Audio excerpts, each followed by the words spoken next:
Justice correspondent Pierre Thomas working his sources over at the Justice Department.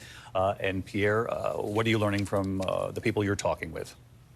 Well, David, we have been told by sources who have been following the case that Trump is expected to appear on Tuesday to be processed in connection with these charges.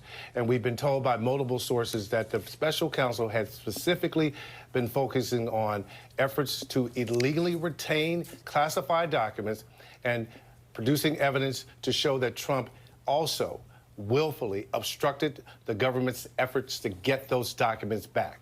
And David, I can put this in perspective. This is perhaps one of the most consequential investigations the Justice Department has done in recent memory. We're talking about investigating a former president who's seeking to be reelected. They knew this was one of the most consequential cases that they've ever pursued, and I'm told that they have built a case month by month to produce compelling evidence to lay out in detail what Trump did in terms of taking the documents from the White House and then what he did in response to a government subpoena to return those documents. Now, we're also being told that law enforcement and sources will be stepping up security in and around that courthouse in Miami because they don't know quite what the response will be. But again, clearly a very consequential moment, and we'll be hearing more in the coming hours and days, David. Pierre, just stick with me here because I know your sources are telling you multiple counts. Catherine's reporting at least 7 counts at this hour.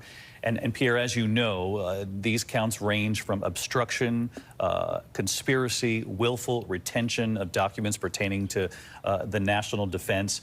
What does this tell you? It would seem it involves more than just the former president when you hear conspiracy being listed as one of these potential multiple counts here.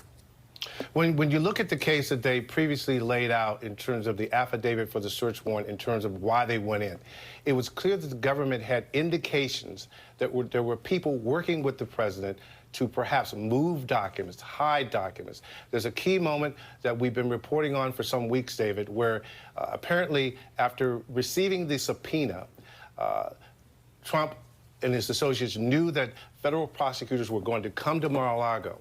And apparently there's surveillance footage from the room where some of these documents were being held, in which someone is seen taking the documents out the day before the prosecutors were supposed to get there. And also, David, here's another key thing.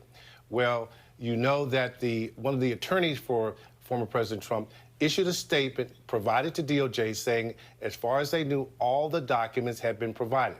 The FBI then gets a tip that there were still more documents there at Mar-a-Lago. And then when they did that consequential raid, they found more than 100 classified documents, David. Okay, Pierre Thomas, as soon as you learn more from your sources, Pierre, just raise your hand there and we'll come right back to you.